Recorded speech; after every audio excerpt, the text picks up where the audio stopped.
चलिए, आप सबका स्वागत करते हैं आपके अपने चैनल नेप एजुकेशन पे। ठीक है, जो हम लोग का नीट का अभी बायोलॉजी का हम लोग तैयारी कर रहे हैं, चैप्टर बाय चैप्टर और एक एक लाइन एनसीईआरटी का एक एक लाइन को हम लोग एक एक वर्ड को देख रहे हैं। पहले कंसेप्ट लेते हैं, फिर उसके बाद जो दिया हुआ है उसके स्लाइड प्रेजेंटेशन में हम लोग काम करते हैं। ठीक है, सो सबसे पहले हम लोग डिस्कस करें जो कम्युनिटी में क्वेश्चन दिए थे।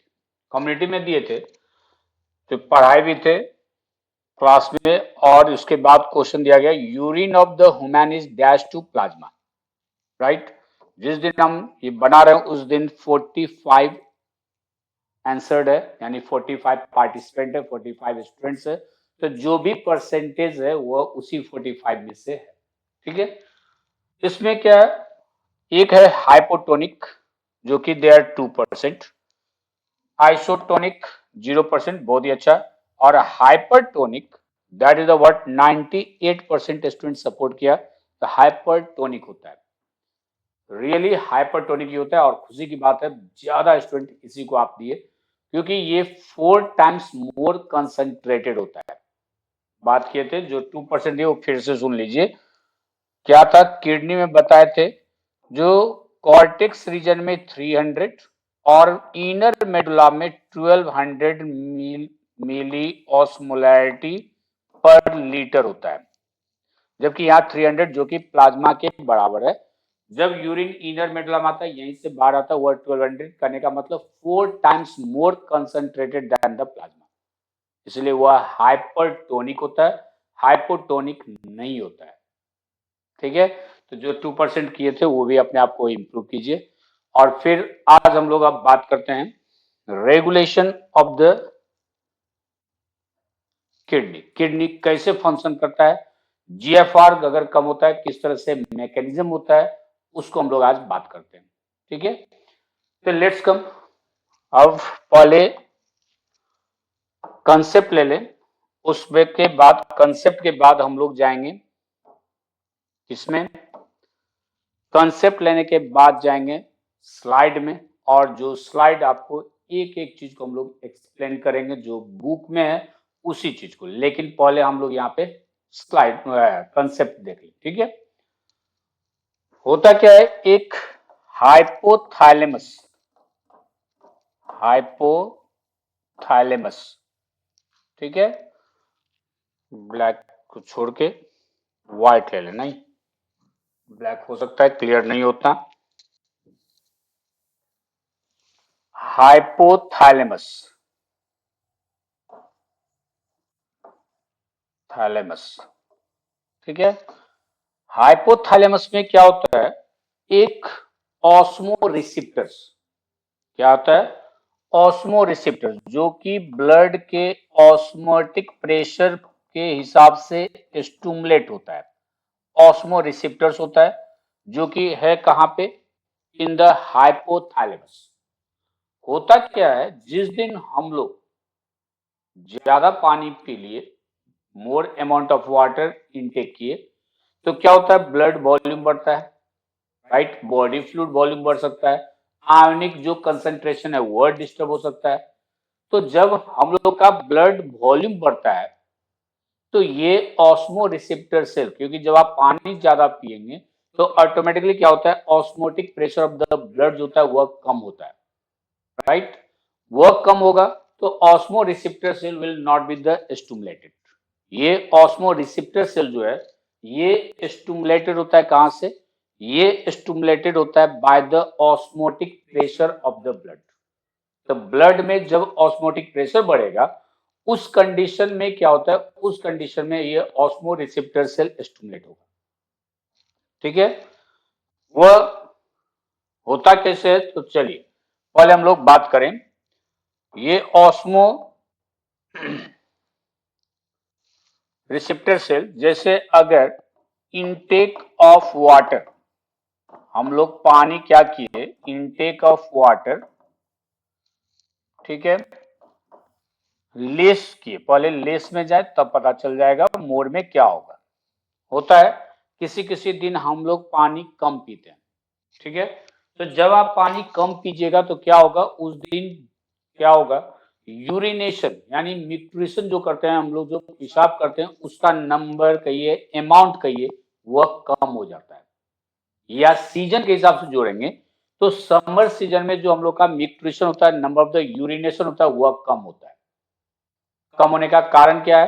क्योंकि बहुत सारा वाटर लॉस हो जाता है थ्रू द आवर स्वेटिंग। लेकिन वही विंटर सीजन में आने के बाद क्या होता है, स्वेटिंग नहीं होता है, इसीलिए हम लोग का नंबर ऑफ द यूरिनेशन बहुत ज्यादा होता है। हम लोग ज्यादा यूरिनेशन करते हैं, ज्यादा पेशाब करते हैं in the winter season. Season के हिसाब से वाटर इनटेक कम ज्यादा पे भी होता है। जिस दिन आप ज्यादा पानी पीजिएगा ज्यादा यूरिनेशन होगा, जिस दिन आप कम पानी पीजिएगा उस दिन कम होगा। Is not. अब ये होता कैसे, कैसे काम करता है? तो कहता है इनटेक ऑफ वाटर जब हम लोग कम कर लेते हैं तो होता क्या है, ब्लड का जो ऑस्मोटिक प्रेशर है, ऑस्मोटिक प्रेशर, ये ऑस्मोटिक प्रेशर क्या होता है, इट यूजेस टू इंक्रीज, ये इंक्रीज कर जाता है। और ये इंक्रीज होने पे होगा क्या, दिस ऑस्मो रिसेप्टर्स, जो हाइपोथैलेमस में ऑस्मो रिसेप्टर है, उस ऑस्मो रिसेप्टर को ये स्टिमुलेट करेगा। ठीक है, ऑस्मो रिसेप्टर को ये स्टिमुलेट करेगा। अब ऑस्मो रिसेप्टर को स्टिमुलेट करने से होगा क्या, तो ये ऑस्मोटिक प्रेशर जो इंक्रीज किया तो स्टिमुलेट्स, ये क्या करेगा, stimulates osmo receptors, osmo receptors of hypothalamus, जो हाइपोथैलेमस का, थैलेमस, हाइपोथैलेमस का जो ऑस्मो रिसेप्टर है उसको क्या करता है, ये स्टिमुलेट कर देता है। तो ऑस्मो रिसेप्टर के स्टिमुलेट करने से होगा क्या, ये क्या करेगा, ये पिट्यूटरी ग्लैंड का जो पोस्टीरियर लोब है, जिसको हम लोग न्यूरो हाइपोफाइसिस कहते हैं, वहां पे जो एडीएच स्टोर होता है, राइट, उसको ये रिलीज करवाता है। किसको स्टिमुलेट किया, ऑस्मो रिसेप्टर सेल जब स्टिमुलेट होगा तो इट स्टिमुलेट्स न्यूरो हाइपोफाइसिस, ये न्यूरो हाइपोफाइसिस को स्टिमुलेट करता है। ये न्यूरो हाइपोफाइसिस जो है, ये पिट्यूटरी ग्लैंड का पोस्टीरियर लोब है, उसको हम लोग न्यूरो हाइपोफाइसिस भी कहते हैं, posterior lobe of the pituitary gland भी कहते हैं। ठीक है, तो न्यूरो हाइपोफाइसिस को स्टिमुलेट करता है किस चीज के लिए, to release ADH, to release ADH. अब ये एडीएच क्या है, इसके बारे में थोड़ा सा हम लोग जान लें, फिर यहाँ पे आते हैं। एडीएच का दो नाम दिया हुआ है, एक कहते हैं हम लोग एंटी डायूरेटिक हार्मोन, इसका मीनिंग समझ लें फिर वहां पे जाते हैं। Anti diuretic hormone, ADH. अब यहां पे एक टर्म आया डायूरेटिक, ये जो डायूरेटिक है ये लिया गया फ्रॉम द डायूरेसिस, ये लिया गया फ्रॉम द डायूरेसिस। अब ये डायूरेसिस क्या है, डायूरेसिस होता है, this is the phenomenon to release the dilute urine, यानी जब हम लोग यूरिनेशन करते हैं, न्यूट्रिशन करते हैं, पेशाब करते हैं, उसमें अगर ज्यादा अमाउंट ऑफ द वाटर होता है, मोर अमाउंट ऑफ वाटर होता है, उसको कहा जाता है डायूरेसिस। क्लियर है, so release of the dilute urine, simple अगर समझे तो सीधा समझिए, ये होता है रिलीज ऑफ डाइल्यूट यूरिन। अगर डाइल्यूट यूरिन का रिलीज होता है, कहने का मतलब पानी अगर यूरिन में ज्यादा होता है तो उसको हम लोग कहते हैं डायूरेसिस। लेकिन ये हार्मोन जो है कौन, एडीएच, इसका नाम एंटी डायूरेटिक क्यों कहा गया, तो एंटी ये दो वर्ड से बना है। ये एंटी जो है वह सिंपली अगर हम लोग समझते हैं, राइट, तो you know that anti common word है जो आपका हमेशा विरोध करता है, आप जो बोलते हैं उसको अपोज करता है, हम लोग क्या कहते हैं, वो मेरा एंटी है, कहते हैं ना, ही और शी इज माय एंटी, मतलब अपोजिट है। ओके, तो ये हार्मोन जब आता है तो ये एंटी डायूरेटिक, मतलब डायूरेसिस का अपोजिट होता है। तो डायूरेसिस का अपोजिट का मतलब क्या है, डायूरेसिस का मतलब होता है डाइल्यूट यूरिन रिलीज करता है। लेकिन जब ये हार्मोन आएगा तो यूरिन डाइल्यूट नहीं रहेगा, डाइल्यूट यूरिन का अपोजिट हो जाएगा। कहने का मतलब क्या होगा, that will become the concentrated, क्या हो जाएगा, कंसंट्रेटेड यूरिन रिलीज करेगा। इसीलिए इस हार्मोन का नाम है anti diuretic hormone, ADH. That's why इस हार्मोन को कहा गया एंटी डायूरेटिक हार्मोन। क्लियर है। दूसरा नेम, एक नेम और भी है एडीएच हार्मोन का, एक नेम और भी है, वह है वैसोप्रेसिन। इसका भी यूज है, इफेक्ट करता है ये वैसोप्रेसिन। वैसोप्रेसिन का मतलब है वैसो कंस्ट्रिक्टर है, ये ब्लड वेसल्स को कॉन्ट्रैक्ट कराता है। तो ब्लड वेसल को कॉन्ट्रैक्ट कराएगा तो क्या होगा, ब्लड प्रेशर इंक्रीज करेगा। इसलिए दो नाम दिया गया, एडीएच एंटी डायबिटिक हार्मोन, क्योंकि ये हार्मोन जब आएगा तो डायूरेसिस नहीं होगा, कहने का मतलब release of the dilute urine नहीं होगा, कंसंट्रेटेड यूरिन हो जाएगा। दूसरा हो जाएगा that is the vasopressin, it causes the contraction of the blood vessel. Blood vessel जब कॉन्ट्रैक्ट करेगा तो ब्लड प्रेशर राइज करेगा, ब्लड प्रेशर राइज करेगा। क्लियर है। इसके बाद अब चाहिए अपने जगह पे जहां पे थे, तो क्या हुआ, ये न्यूरोहाइपोफाइसिस को स्टिमुलेट करेगा, किस चीज के लिए, टू रिलीज द एडीएच। तो एडीएच जब आएगा तो डायूरेसिस नहीं होने देगा, राइट। अब डायूरेसिस नहीं होने देगा तो क्या होगा, ये डायूरेसिस नहीं होने देगा, ठीक है। अब डायूरेसिस नहीं होने पे होगा क्या, कहने का मतलब ये करेगा कैसे, डाइल्यूट यूरिन रिलीज कैसे नहीं होने देगा। तो ये क्या करता है, ADH, it increases reabsorption of water in DCT. याद है, बताए थे डीसीटी में क्या होता है, फैसिलिटेटेड होता है जब वो वाटर के लिए इम्परमेबल होता है, लेकिन जब एडीएच आएगा या एड्रिनल ग्लैंड से एल्डोस्टेरोन आएगा तो वहां पे क्या होता है, वो वाटर के लिए परमेबल हो जाता है, राइट।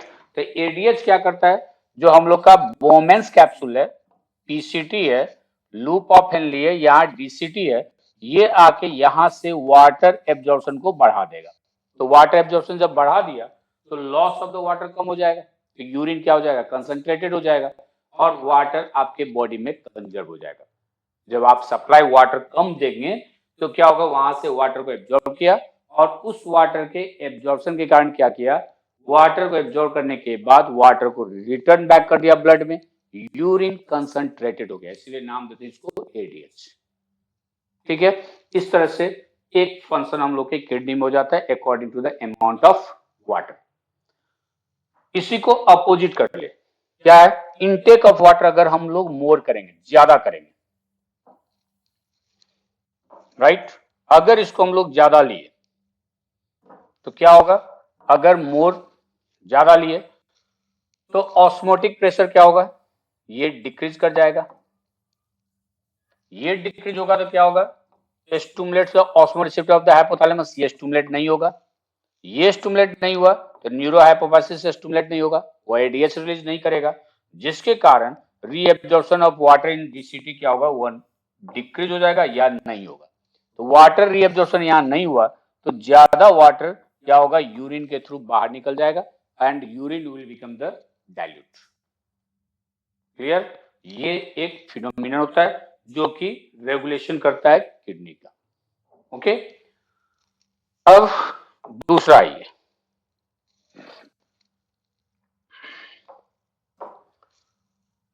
नेक्स्ट होता है, वो होता है जब हम लोग का जीएफआर, इस पे क्वेश्चन भी दिए थे, याद है, जब जीएफआर डिक्रीज करता है, ग्लोमेरुलर फिल्ट्रेशन रेट, तो जीएफआर कम होता है, ग्लोमेरुलस में फिल्ट्रेशन रेट कम होता है, इसको मेंटेन करना पड़ता है, राइट। प्रॉपर फंक्शन के लिए इसको मेंटेन करना पड़ता है। कैसे मेंटेन करेगा, क्या होगा, क्योंकि हम लोग क्या पढ़े हैं बोमेंस कैप्सूल में, याद कीजिए, बोमेंस कैप्सूल में जो ग्लोमेरुलस आता है, एफरेंट आर्टियोल आता है, यहाँ पे ब्लड लाता है और यहाँ पे जो फिल्ट्रेशन होता है, इस फिल्ट्रेशन को हम लोग कहते हैं ultra filtration. So this filtration happen under the pressure. Pressure के कारण ये फिल्ट्रेशन होता है, इसको हम लोग कहते हैं अल्ट्रा फिल्ट्रेशन। तो जब जीएफआर कम हो गया तो इसका मतलब क्या है, जो अगर हम लोग प्रेशर को बढ़ा देंगे, प्रेशर को बढ़ा देंगे तो ऑटोमेटिकली क्या होगा, जीएफआर बढ़ जाएगा। कहने का मतलब जो फिल्ट्रेशन रेट कम हुआ है वो फिल्ट्रेशन बढ़ जाएगा। यस, याद है। तो फिल्ट्रेशन हम लोग पढ़े हैं, अल्ट्रा फिल्ट्रेशन। तो वहां पे क्या होता है, ग्लोमेरुलर फिल्ट्रेशन या अल्ट्रा फिल्ट्रेशन, ये नियर अबाउट 10 mmHg से लेके 20 mmHg के अंदर ये फिल्ट्रेशन होता है, राइट। अब ये 10 mmHg से लेके 20 mmHg में होता है। जब प्रेशर कम हो जाएगा तो फिल्ट्रेशन रेट कम हो जाएगा। इसलिए फिल्ट्रेशन रेट बढ़ाने के लिए जरूरी क्या है, फिल्ट्रेशन रेट को बढ़ाने के लिए जरूरी है यहाँ पे प्रेशर को इंक्रीज कर देना ग्लोमेरुलस में, कहने का मतलब ब्लड वेसल्स में।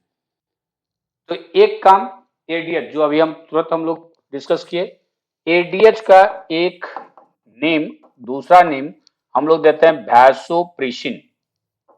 वैसोप्रेसिन, ये वैसोप्रेसिन बताया क्या, ये ब्लड वेसल्स को कॉन्ट्रैक्ट कराता है, ब्लड वेसल्स को कॉन्ट्रैक्ट कराता है, जिसके कारण प्रेशर इंक्रीज होगा और प्रेशर इंक्रीज होगा तो GFR glomerular filtration rate increase हो जाएगा।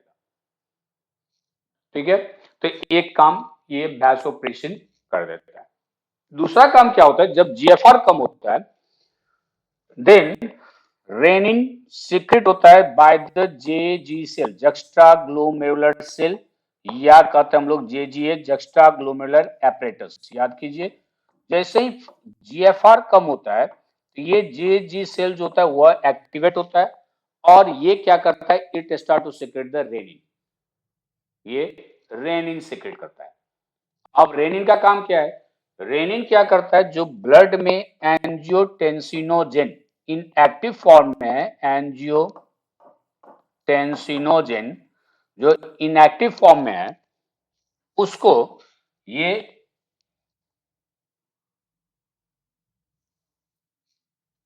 ठीक है, इंसेक्ट भी आ गया पढ़ाने के लिए। एंजियोटेंसिनोजेन जो इनएक्टिव फॉर्म में होता है इसको ये रेनिन कन्वर्ट करता है एंजियोटेंसिन में, एंजियोटेंसिन 1, फर्दर इसको चेंज करता है एंजियोटेंसिन 2, एंजियोटेंसिन 1 एंड एंजियोटेंसिन 2, जो कि एंजियोटेंसिन 2 एक पावरफुल वैसोकंस्ट्रिक्टर है, ये पावरफुल वैसोकंस्ट्रिक्टर है। ये क्या करता है, ब्लड वेसल्स को कांटेक्ट कराएगा और प्रेशर को इंक्रीज कर देता है, प्रेशर को इंक्रीज करेगा। तो प्रेशर जब यहाँ पे इंक्रीज होगा तो क्या होगा, जीएफआर इंक्रीज हो जाएगा। ऑलरेडी बताया प्रेशर के कारण फिल्ट्रेशन होता है, तो ये अगर बढ़ गया, इंक्रीज हो गया तो ऑटोमेटिकली जीएफआर क्या होगा, मेंटेन हो जाएगा। तो इस तरह से यहाँ पे जीएफआर को मेंटेन करता है और इसको हम लोग कहते हैं rennin angiotensin mechanism, renin angiotensin mechanism.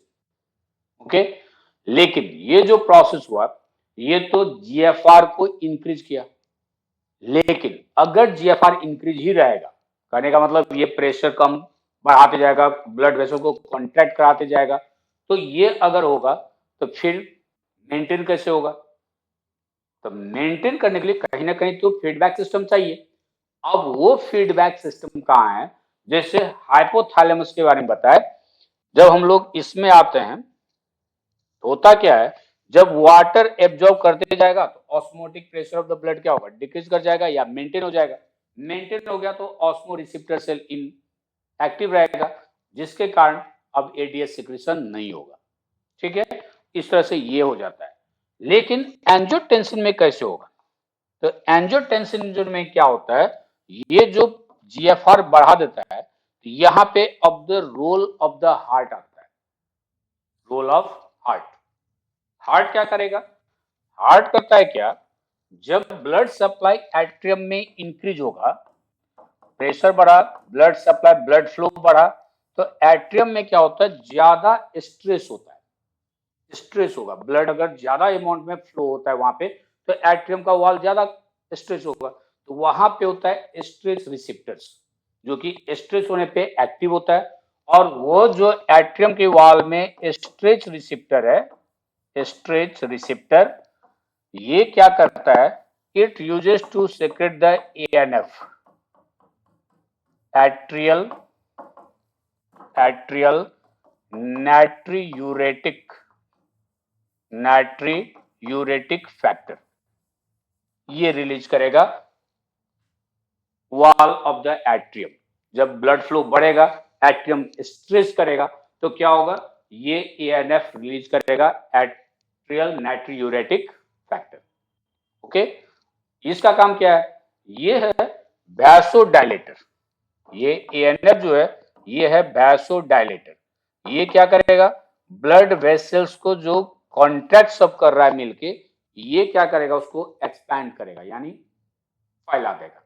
जब फैला दिया, वॉल्यूम बढ़ गया, तो ब्लड उसमें क्या हो गया, ब्लड प्रेशर कम हो गया। ब्लड प्रेशर कम हो गया तो GFR will be the balanced, वहां पे जीएफआर बैलेंस हो जाएगा। Is it clear? अब इसी चीज को जो एनसीईआरटी बुक में लिखा हुआ है, अब हम लोग उसमें आए।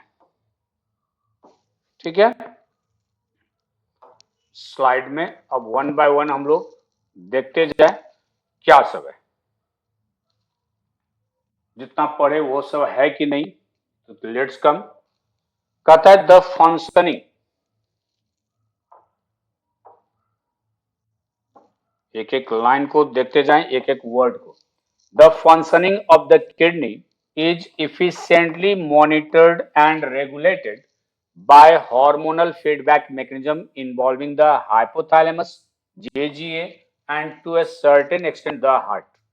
हाइपोथैलेमस का एडीएच, ये रेनिन और ये एएनएफ, तीनों का इन्वॉल्वमेंट होता है। नहीं, osmoreceptors in the body are activated by changes in blood volume, body fluid volume and ionic concentration, जिस कारण से भी इंक्रीज करे, चाहे आप ज्यादा पानी ले लिए। यस, तो ये क्या करता है, osmoreceptors in the body are activated by changes in blood volume. Blood volume में जब चेंजेस आता है इसको क्या करता है, एक्टिवेट करता है। Okay, and excessive loss of the fluid, किसी भी कारण से एक्सेसिव लॉस ऑफ फ्लूइड किए, चाहे स्वेटिंग हो गया, डायरिया किसी को हो गया, डिहाइड्रेशन हो गया, fluid from the body can activate these receptors which stimulates the hypothalamus, right. जब वाटर लॉस ज्यादा होगा तो क्या बोले, वाटर इनटेक आप कम कीजिए या वाटर लॉस ज्यादा कीजिए, बात वही है। तो उसमें क्या होगा, ये हाइपोथैलेमस को स्टिमुलेट करेगा, क्या करने के लिए, to release anti diuretic hormone ADH, या उसका दूसरा नाम है vasopressin in from the neuro hypophysis, यानी posterior lobe of the pituitary gland.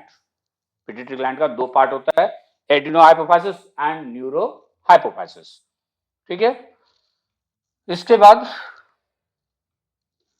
ADH facilitates water reabsorption from the latter parts of the tubule, tubule के latter यानी पीछे का पार्ट, जिसको हम लोग कहते हैं DCT, thereby preventing the diuresis, ज्यादा गया diuresis, release of the dilute urine. तो जब ये आएगा तो ये फैसिलिटेट करेगा water reabsorption from the latter parts of the tubule, यानी डीसीटी से वाटर रीअब्जॉर्ब करेगा तो वह प्रिवेंट करेगा डायूरेसिस। करने का मतलब डाइल्यूट यूरिन रिलीज नहीं होने देगा, तो क्या होने देगा, कंसंट्रेटेड यूरिन रिलीज होगा, जिसमें पानी कम होगा। And increase in body fluid, जब पानी का लॉस कम हो जाएगा तो बॉडी फ्लूइड तो इंक्रीज करेगा। In volume can switch off the osmoreceptors, तब ऑस्मो रिसेप्टर को स्टिमुलेट नहीं करेगा, नहीं किया, suppress the ADH release to complete the feedback. जब ऑस्मो रिसेप्टर स्टिमुलेट नहीं होगा, एडीएच रिलीज नहीं होगा, एडीएच रिलीज नहीं हुआ, जो जैसा था नॉर्मल चलेगा, वाटर एब्जॉर्प्शन जैसा चल रहा था वैसा चलेगा, उसमें किसी भी टाइप का नहीं हुआ, तो ये फीडबैक आ गया। ठीक है, नेक्स्ट में आते हैं, ADH can also affect the kidney function by its constrictory effect on blood vessel। बोले ब्लड वेसल्स को कंस्ट्रक्ट करता है, यानी कंस्ट्रिक्टरी इफेक्ट देता है, इसीलिए इसका दूसरा नाम दिए थे हम लोग वैसोप्रेसिन। यस, ये वैसो कंस्ट्रिक्टर होता है, ब्लड वेसल को कॉन्ट्रैक्ट कराता है। Okay, this causes increase in the blood pressure. Clear है, एक एक लाइन, एक एक वर्ड एनसीईआरटी का नहीं छूटना चाहिए, एकदम याद रखिएगा। N increase in blood pressure can increase the glomerular blood flow. Pressure जब बढ़ेगा तो ब्लड फ्लो बढ़ाएगा, देयर बाय द जीएफआर, इसलिए जीएफआर बढ़ जाएगा। प्रेशर चाहिए, अल्ट्रा फिल्ट्रेशन जो होता है अंडर द प्रेशर होता है, तो वह जब बढ़ेगा तो ऑटोमेटिकली जीएफआर बढ़ जाएगा। अब कहता है the JGA plays a complex regulatory role, right. कैसे?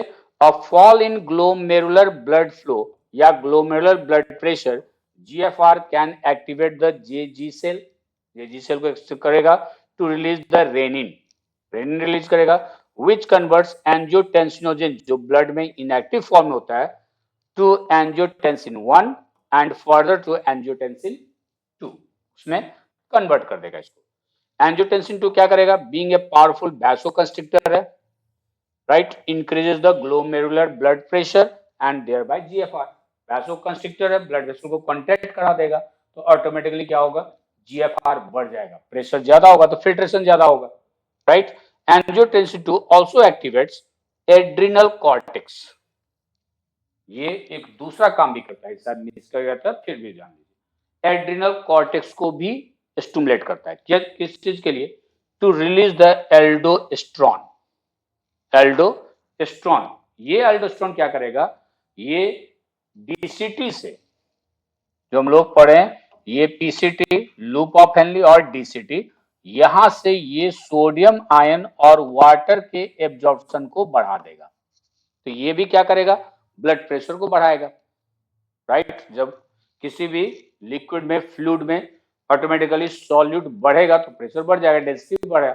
यस, तो वही कहता है एल्डोस्टेरोन क्या करेगा? Causes reabsorption of the sodium ion and water from the distal part of the tubule. Okay, this also leads to an increase in blood pressure and GFR, वो blood pressure बढ़ाएगा और GFR. ये जो complex mechanism है इसको कहते हैं हम लोग renin angiotensin mechanism, renin angiotensin mechanism. Clear? अब role of the heart, heart का क्या रोल है जो कि ऑलरेडी पढ़ चुके हैं। An increase in blood flow to the atria of the heart can cause the release of atrial natriuretic factor ANF। Okay, ANF can cause the vasodilation, ये dilation of the blood vessel करेगा, कहने का मतलब blood vessel को relax कराएगा and thereby decrease in blood pressure, blood pressure को कम कर देगा। अगर जीएफआर बहुत ज्यादा हो गया तो ये रिलीज करेगा, ब्लड वॉल्यूम आएगा, क्या बताए? एट्रियम जो है अगर वह ज्यादा ब्लड फ्लो उसमें बढ़ा, वॉल्यूम बढ़ा, तो वह क्या करेगा? रिलैक्स होगा, स्ट्रेच करेगा, तो स्ट्रेच रिसेप्टर जो होता है वह स्टिमुलेट करके सीक्रेट करवा देता है ANF, and ANF mechanism therefore acts as a check on renin angiotensin mechanism। ये दोनों मिलके एक दूसरे को चेक एंड बैलेंस करता है, क्योंकि बॉडी में पूरा चेक एंड बैलेंस चाहिए, नहीं तो फिर नहीं है। ठीक है, यही है regulation of the kidney function, जो कि एनसीईआरटी के हिसाब say that is the chapter 16 and point जो है टॉपिक सब टॉपिक पॉइंट 5 है। ओके, ये इसको कंप्लीट कीजिए। इससे रिलेटेड क्वेश्चन जो ऑलरेडी आपको बता रहे हैं, nepeducation.com पे विजिट कीजिए, वहां पे नीट का सब प्रीवियस ईयर का पूछा हुआ क्वेश्चन नीट में या पहले जो ये पीएमटी चल रहा था उसमें, या जो भी प्रोबेबल क्वेश्चन है उसका भी प्रैक्टिस आप फ्री ऑफ कॉस्ट कर सकते हैं। साथ में ये सभी वीडियो भी वहां पे nepeducation.com पे सीरियली अरेंज होता है, साथ में कुछ आपको एक्स्ट्रा क्वेश्चन भी वहां पे मिलता है, जैसे टॉपिक वाइज कुछ क्वेश्चन मिलेगा, जितना क्वेश्चन आप प्रैक्टिस कीजिएगा उतना ज्यादा best. Okay, thank you very much, see you again in the next video, जो कि होगा न्यूट्रिशन, न्यूट्रिशन है नेक्स्ट सब टॉपिक, उसको हम लोग बात करेंगे। Okay, thank you very much, see you again.